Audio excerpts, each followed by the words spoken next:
Good morning, class, and welcome to our video on circle graphs. A circle graph, also called a pie chart, is a graph which represents data as percentages within a circle. All the data together must equal 100%. You've probably seen circle graphs a little bit before. We're going to talk a little bit about how to make and interpret them. So if you have not done so already, please make sure to fill out your topic and essential question along with its definition before you get started. Alright, so here's our first example of a circle graph. The circle graph is about students' favorite sports. So we have 5 different sports here with a percentage. This percentage is how many students prefer that sport. And they all add up to 100%. If you doubt it, go ahead and add those up. You should see that they add up to 100%. So for interpreting this, the nice thing about circle graphs is we can see by looking at it visually kind of how they relate to the whole. So I see soccer is my biggest piece. So it says if I'm trying to figure out what sport the most students said was their favorite, that would be soccer. Okay, so I can see that's bigger than any of the other pieces. It's not most of the circle, right? It's less than half of the circle. So I can say most students like soccer best, but I can say more students like soccer best than any of the other because it's my biggest piece. Okay. If I want to say which sport did the same number of students say were their favorites, I want to look for 2 pieces that are the same size. So looking here, I see that volleyball and tennis are both the same size. They're both 18%. Okay, so the same number of students answered volleyball as answered tennis. Okay, last, if I want to answer what sport did the least number of students say was their favorite, now I'm looking for my smallest piece. Least numbers would be my smallest piece, which is badminton, right here, which is 13.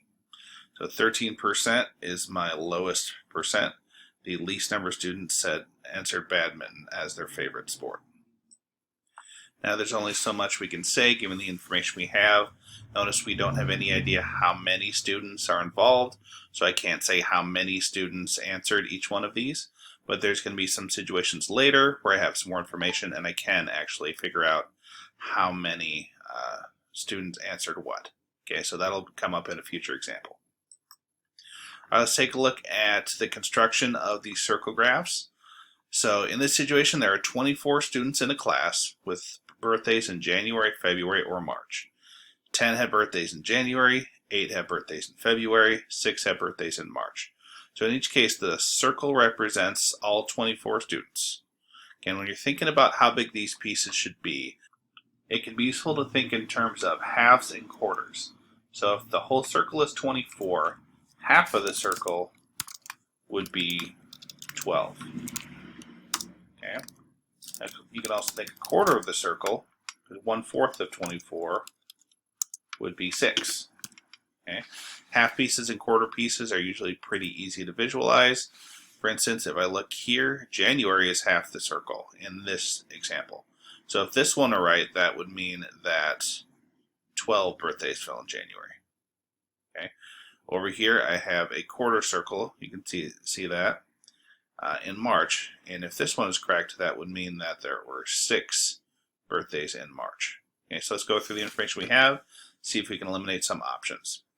First, it tells us January has 10. There are 10 birthdays in January. Well, half the circle will be 12. Half of 24 is 12. So if I only have 10 birthdays in January, that's going to be less than half. Okay, so I know right there the January piece is too big. Here, this piece, it looks like more than half, so that's too big also. But in these 2 options, January is less than half of the circle, so I'll leave those as possibilities. Okay, like I mentioned before, 6 have birthdays in March. So if I think about 6 having birthdays in March, I know 6 is a quarter circle exactly. So looking at the March pieces, okay, this is what a quarter of a circle looks like. Okay, so this seems to match up the best with there being 6 birthdays in March. Okay, notice I could have also eliminated this option because in this option, March, January, and February are all the same size. That would only happen if I had the same number of birthdays in each of those months, which I do not.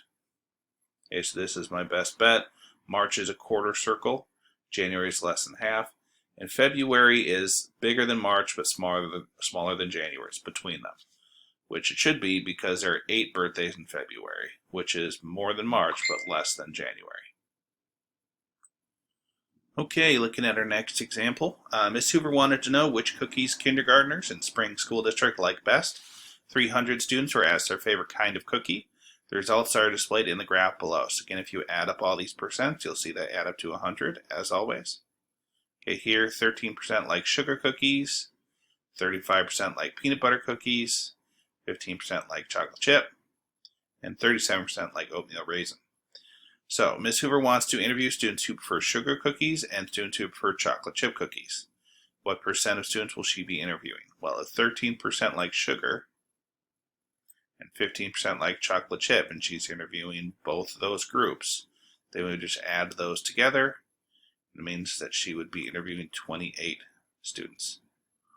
Now notice in this case it tells us how many students there are. There are 300 students, which means I could find out how many students that is. Not going to yet, but I will have to deal with that on the next example. Okay, last example for the day.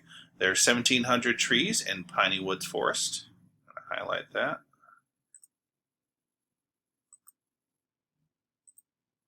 That's going to become important.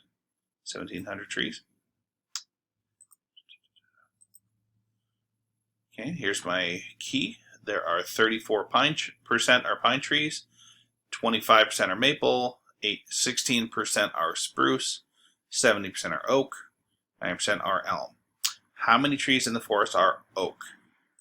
Okay, so I found out how many are oak. Oak is this wedge here, that is 17%. So here's where I have to remember some of my percent stuff.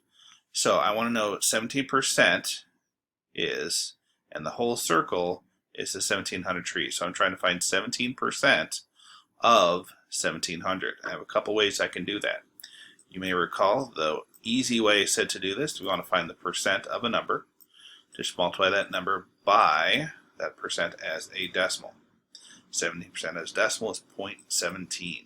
So this is one way to do it. 1,700 times 0.17 would do it. So you can punch in your calculator if you'd like. The other way we could do this problem is with the percent proportion.